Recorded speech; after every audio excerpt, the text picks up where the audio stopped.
can't knock the hustle. And if you gotta get in place, then we gon' put your business on display. Grab a seat with Neesha for a minute. And if you got the goods, we can talk about your business. She know what it's like to make a move independently. And I don't fake it's like that. We've been trusting God like that. Yeah, yeah, yeah, yeah. Oh, we gon' put your business on display. Hey everybody, take two for Neesha's Network. I did see that we were live before, but we're super excited to be here. I had such a great, exciting opening the other few minutes ago. So if you're watching this, it is our happy anniversary, 1 year anniversary for Neesha's Network. 1 year ago today, we decided to launch Neesha's Network, and it's been exactly 1 year every Wednesday where I have interviewed people. Do you all know that that means that's 52 interviews and sometimes more because I did 2 and 3 in one day. So happy anniversary to Neesha's Network, you guys. I was a little shy about using my name, Neesha, but actually I stuck with it because God gave me the okay, and that was okay. So as you all know, I have been interviewing people for the last year. Somebody you should know, putting businesses on display. Shout out to all of my family and friends and connectors and branding strategists and virtual assistant companies that actually push me to the destiny to say, Neesha, you can do this. So I'm very grateful. And a lot of people, I just want to say this before we bring on our special guest. A lot of people really thought that I was doing this for Neesha, but my heart's desire has always been to actually put people in the know, to bring people's giftings and their heart's desires into fruition. So I'm really super excited to do that. So I want to make the message clear on my 1 year anniversary that Neesha's Network is to help others to grow and expand and become more notable, because a lot of people may not know you, and I have gotten to know some pretty amazing people. So without further ado, I'm going to bring on my special guest today, and that is none other than Miss Danne Mathis. And I want to say hello. Hello, and I'm trying to figure out, I must have done something wrong here, but I was in a chat. Can you see me? We see you, we hear you. Okay. And you're amazing. I want to share a little bit about this beautiful person. I met her on another platform, Clubhouse, can you guess? And we have connected on more than one platform, but I just want to say she is just an amazing representation today as my special guest of how you have to move forward in your dreams and in your visions, how you have to hear the okay from God and keep it moving. And so on my 1 year anniversary, I'm super excited to have Miss Danne Mathis with us. And before we dive into really what she's all about and everything that's so spectacular about her, I want her to introduce herself, tell us where she lives, where she's from, and exactly, your background a little bit. Hey everyone, good afternoon. I'm Danne Smith Mathis. I am a Jersey girl living in Hampton Roads, Virginia, the other side of Virginia Beach. And I am a proud mother of 3 wonderful adult children and one absolutely running me around, trying to keep me in shape 4-year-old grandson. And I am a professional writer and editor, and it is not just what I do, but it is who I am. And I think we'll get to talk about that a little bit more with Neesha. Neesha, happy anniversary. Thank you so much, Danne, and thank you for being my special guest today. Oh, it's my honor. I didn't realize it would fall on this day, but I'm super excited to have you here. And I'll just be honest, before we actually talk about the name of your business and exactly what you do, one of the things that I heard Danne say, which was very, instrumental in just being an encouragement to me, was the fact that she talks so much about healing. And what's that famous, you have like a tagline about it. I can't put my finger on it right now. Oh yeah. What do you say? And I'll be honest with you, I did not make this tagline up, but we can't figure out who the author is. So I'm giving that disclaimer ahead of time in case someone eventually comes forth. But it is, if you don't heal from the people that hurt you, you will bleed on the people who didn't cut you. Now, let me tell y'all something. If you did not heal from the people that hurt you, cut you, then you'll bleed on the if you don't heal on the people that hurt you, then you'll bleed on the people that didn't cut you.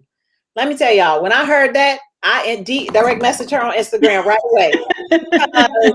If anybody knows anything about me, I'm always on a journey to really do some self-reflection for myself to make sure that I don't bleed on people that didn't hurt me.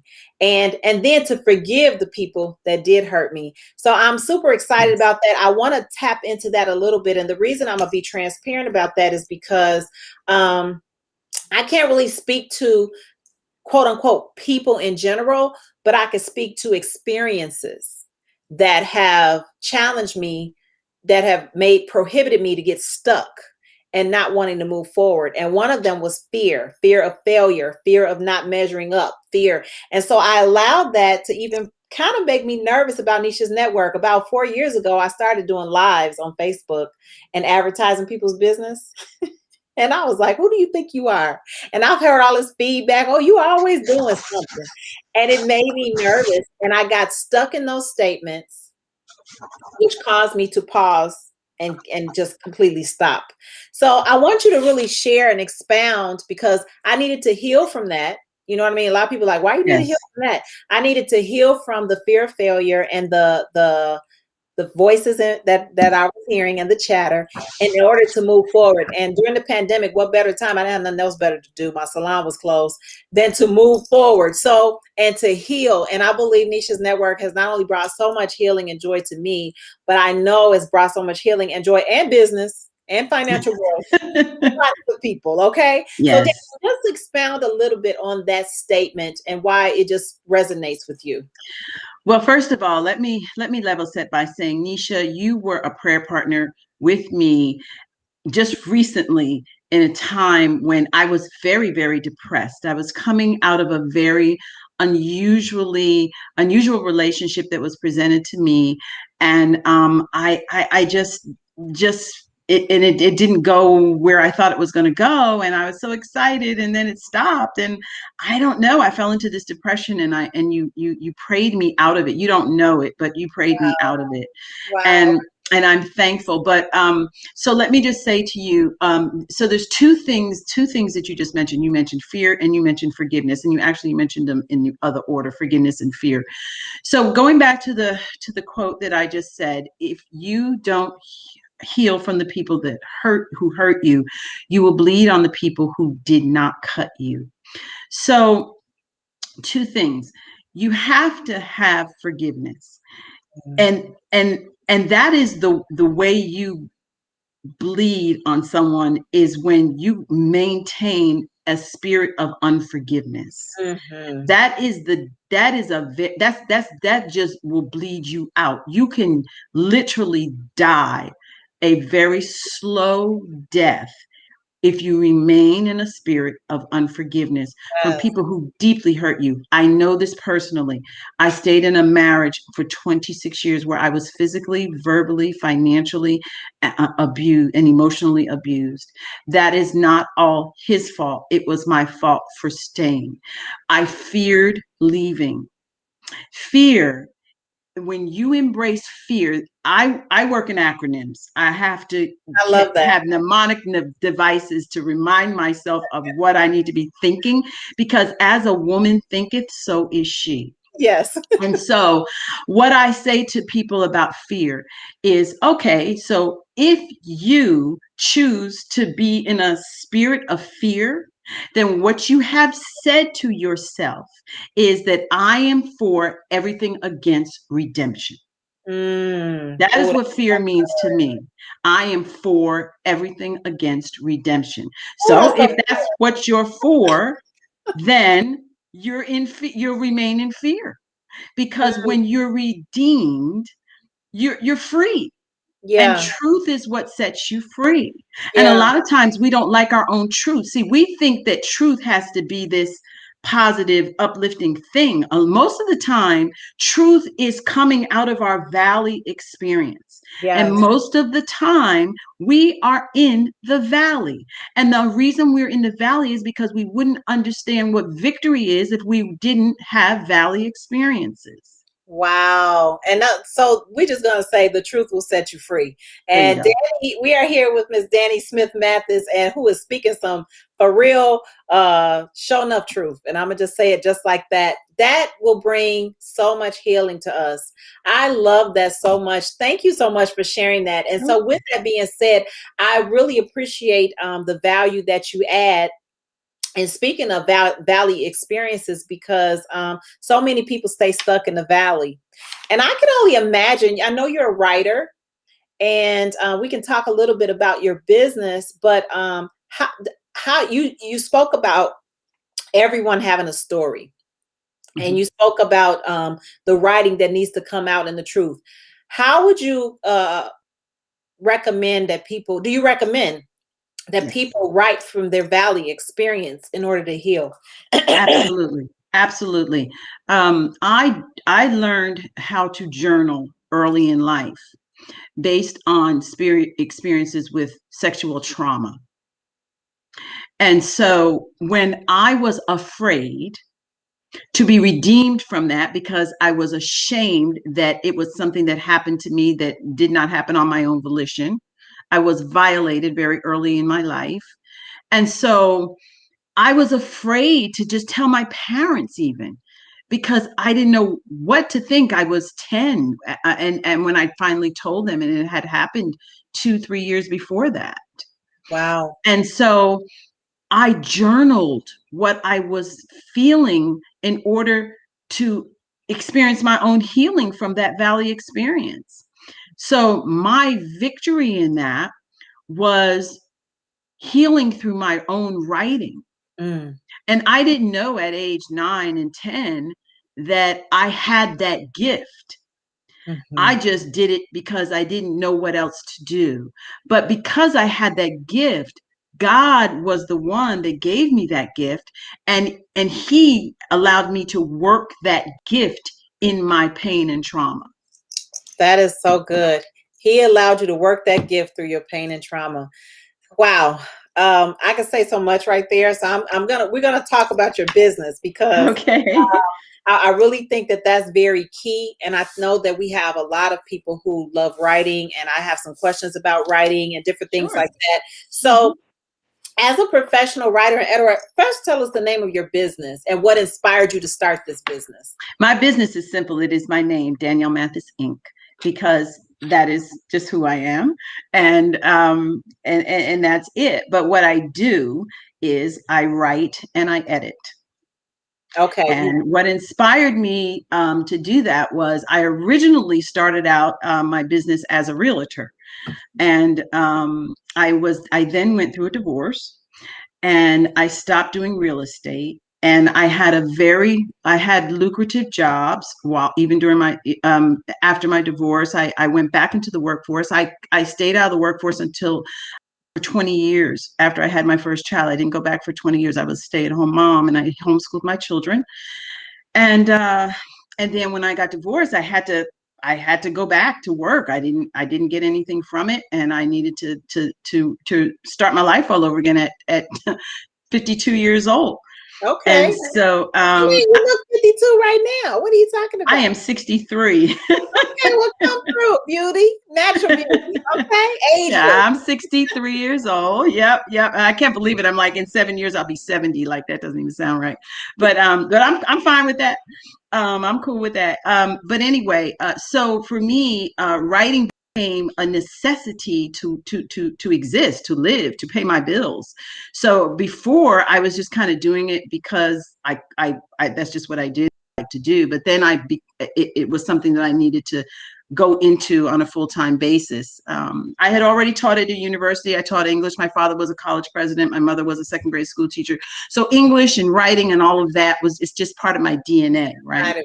Mm-hmm. Well, I wanted to ask you, then this is probably a little sidebar I wasn't even planning on asking you, Okay. but tell us a little bit about ghostwriting and how you feel about that. Because there's so many people that really want to write, but they don't know how to really get the story out, or even, where to start. So tell us about, since you are a writer and an editor, and you said you've wrote many I can't even say biographies Mm-hmm. for I've written people. some. Mm-hmm. Then, tell us a little bit about what you think about ghostwriting. So, okay, it's so funny you should ask that because someone just asked me last week, would I be willing to ghostwrite something? And so my answer to that was, okay, yeah, but here's what I feel about ghostwriting.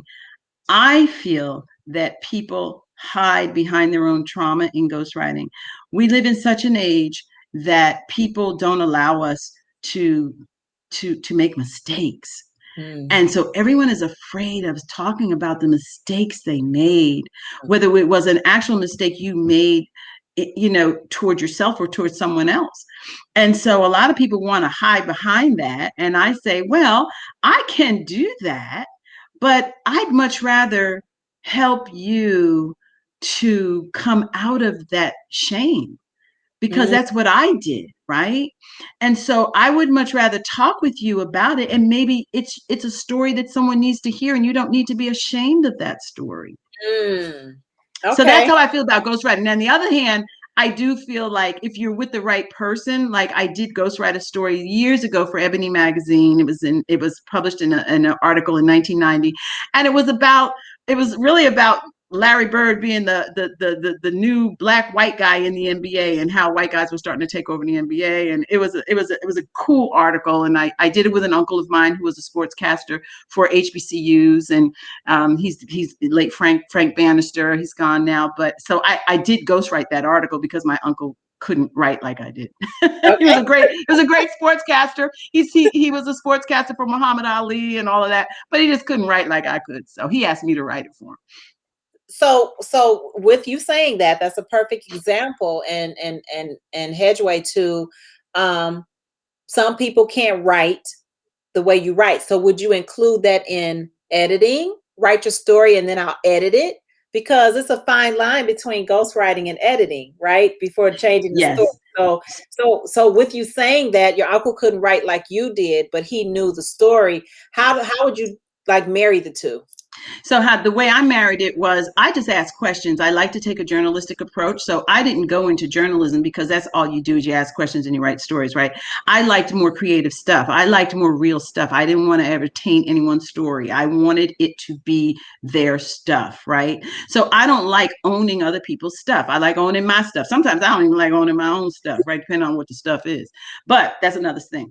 But I would love to be able to work with people to tell their story or to tell a story. So if you want to tell a story, let's just do it together and let's talk about it and let's talk through it, because sometimes you just need to talk. It's not even about the story being published. It's about your healing through your story.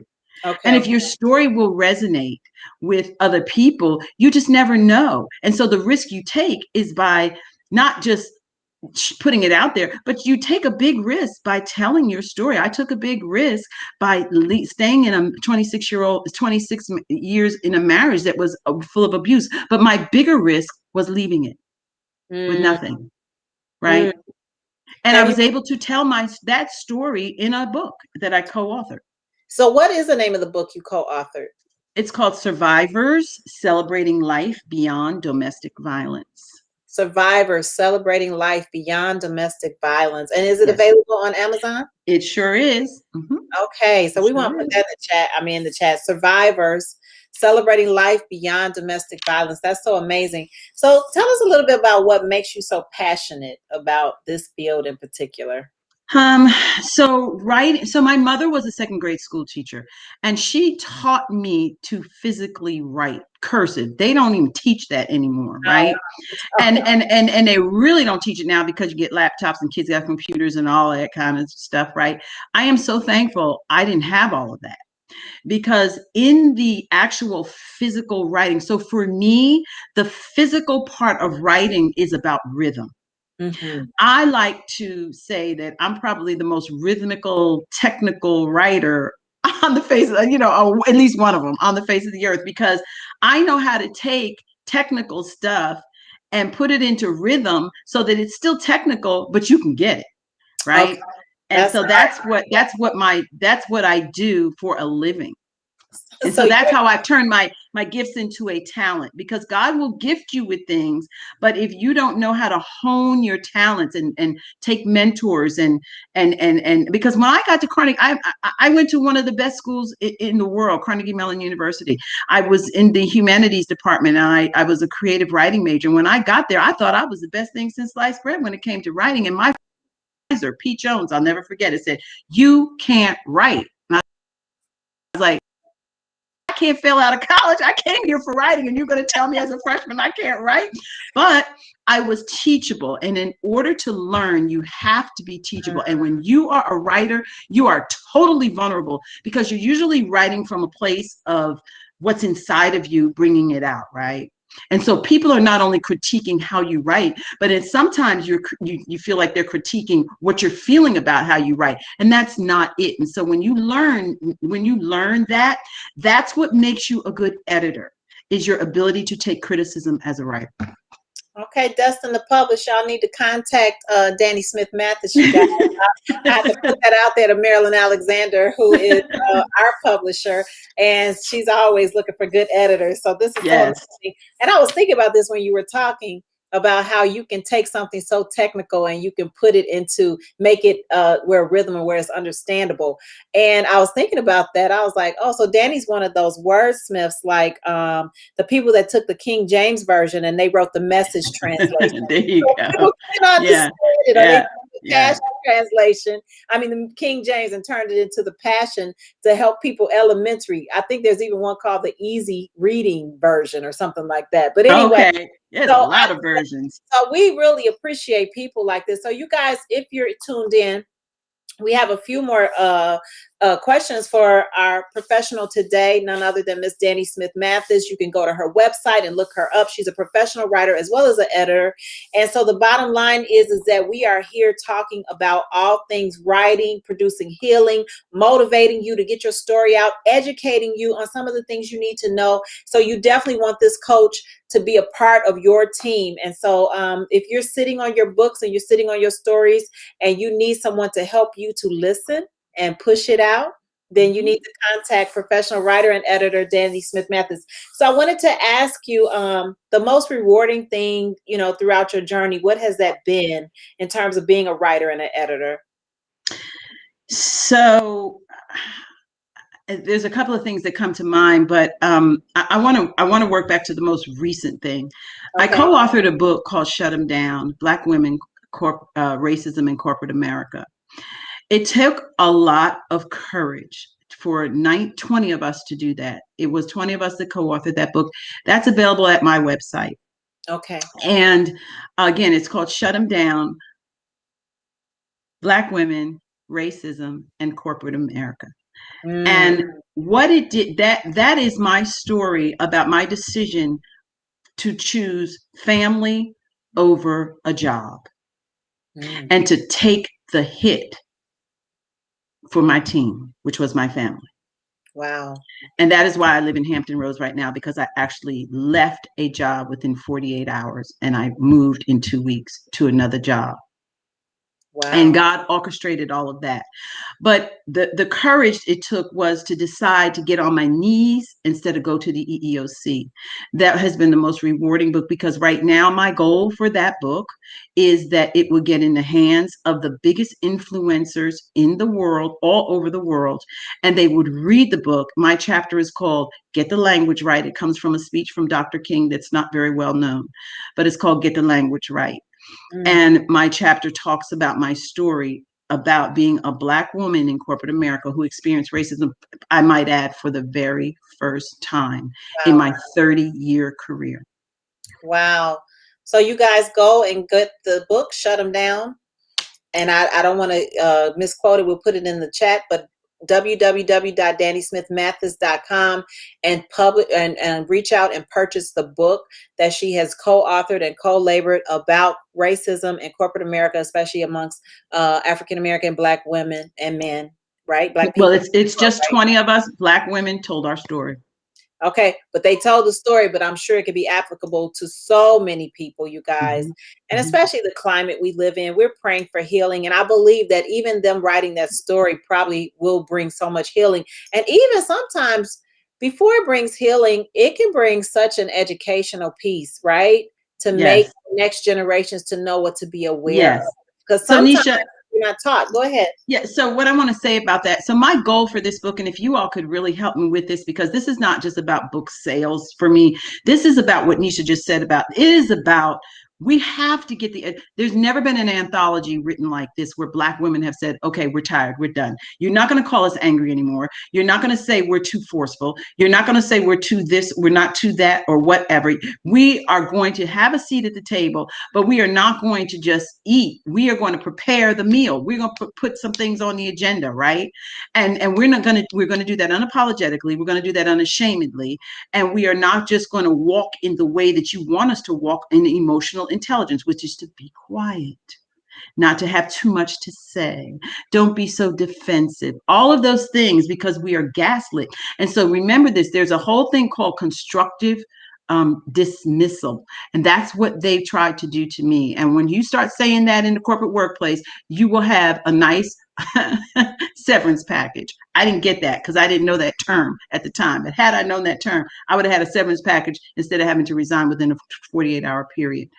And I want to say that I want to get this hands in the book of diversity officers who will commit to buying this book so they can train people on our issues. I don't care what chapter they read. It doesn't have to be mine. There's 19 other chapters for them to choose from. But I really, really, really want to get this out there to the extent that I am actually giving complimentary autographed copies to anyone who will just give me your name, send me your mailing address, and I will send you an autographed copy, complimentary copy of the book. All I ask in return is for you to read my chapter, review it, put it on Amazon. Okay. And hold on one second. And this is what the book looks like. Okay, shut them down. Okay. Oh, okay. wow. So Oh, you wow. can go, if you go on the front page of my website, DanneSmithMathis.com, you'll see a little red button and you can just click on that, or you can go to my portfolio tab and it'll show you all of this. So that's really powerful. Very powerful illustration as well. But I have a question here is there a fine line to being healed from that type of obstructive justice or lack thereof, and really moving forward, or really staying angry in that space, when you leave? Because I'm gonna just say this. I know that there are so many people, and one of my daughters had an experience recently, and I won't go into detail about it, but it was very interesting. Some of what you're speaking of in that book, to not get stuck. And to me, I'm 51. There's not a lot of staying power in the race. There's not a lot of the slightest little slack. I'm quitting, I'm leaving. There's not a lot of fight to keep going and persevering. And of course, our forefathers, they fought, they dealt with so much. And not to say you're not withstanding it, but taking a stand for what's right. But how do you deal with that? And how would you encourage next generations to say, how much is too much to take? Or what do you do when you come across these things? And I know it's probably some of in the book, without completely just stopping and quitting. You understand what I mean? I do. So if I'm hearing you correctly, what I think we all have to understand is that what we understand is based on the generation we're in and the generation we were taught by, right? So my son, just yesterday, I'll give you an example. I have a 30-year-old son. He's a nurse in Florida. He had a decision for some other circumstances that came into his life, but without going too deep, he had a decision to make whether he was going to quit this job or not, and he didn't want to. But the key is, are you really quitting a job or a position, or are you saying enough? Okay. And if you say enough, only you can say that. It's just like when I left my marriage after 26 years. Someone wanted me to quit long before that. My kids wanted me to quit long before that. But it wasn't until I understood it. I understood in my head why I should quit, but I didn't understand in my heart, because I idolize the institution of marriage. My grandparents had been married 72 years. My parents were married for 43 years. And I'm like, who leaves a marriage? Who gets married to leave a marriage? No, where they do that at? I know that's bad English, but I reserve the right to do that sometimes. You do, Professor. I do. I reserve the right to do that sometimes. But my point is, it is not about here. It is about here. And sometimes we miss it by 13 inches because that's the distance between our head and our heart. So when your head is not aligning with your heart, don't move. That's good. That's good. That's good. Well, when your head is not aligning with your heart, you guys, don't move. Don't move. Okay. Mm-hmm. Wow. That's a Selah. We have been having Selah moments lately. You know what, you guys? DanneSmithMathis.com. You guys check her out. Reach out to her about her book, Shut 'Em Down. There's so much more, even her book on domestic violence. And I just want to say, survivors of domestic violence. Yes. She's an author of that book, co-author. And so I just want to say thank you so much. That is my cat. If you hear it, it's not a baby, it's my cat. Isn't literally. that interesting how your cat has really just taken over? Unbelievable. Unbelievable. So I want to know, out of all you've accomplished, what are you most proud of? My 3 children. Okay. My 3 children. I homeschooled my children. Did you? And yes, I did. I homeschooled my daughter till she went to high school. All the homeschoolers, you guys. Yeah. I homeschooled my daughter until she went to high school. She's got a bachelor's in international hotel and hospitality management from Johnson & Wales University. She serves in the United States Army now as an enlisted soldier. I homeschooled my eldest son, who's a middle child, eldest son. He has a PhD in physics from the University of Michigan. And I homeschooled my youngest son, who is also an RN and working on his BSN and planning to become a certified registered nurse anesthetist and get his PhD in nursing. And I'm proud of my grandson, who came out of one of those 3. Wow. I'm sure your legacy is not over. Well, thank you so much, Danne, for Thank today. you. Thank you. You all get in contact with Danne Smith Mathis, you guys, because it's not going to be a relationship that will be one-sided. Absolutely. You gained so much, and I'm just really excited, not just purchasing her book, but I'm looking forward to our relationship growing and expanding. Yes. And guess what? You were my guest today on our 1-year anniversary. For that, I am grateful. Yes, so I'm thankful too. I'm so honored. Thank you. And thank you to everyone in the audience. It's been awesome. And Neesha, you're just beautiful. Thank you so much. Thank you so much, Danne. And you guys, we will be back this evening at 6 p.m. with our special segment with my sisters, my biological sisters. Nice. Cynthia, Shauna, Deborah, and Rachel, and myself will be talking about real life situations and real talk and having some fun and some laughs. You don't want to miss it. 6 p.m. Central Standard, our 1-year anniversary special segment. Danne, thank you again. Much love and hugs. Thank you. Chicago. You guys have an amazing day, you guys. We love you and we appreciate you. Share Neesha's network. Share again, Neesha's network, and sign up and subscribe. Talk to you guys later.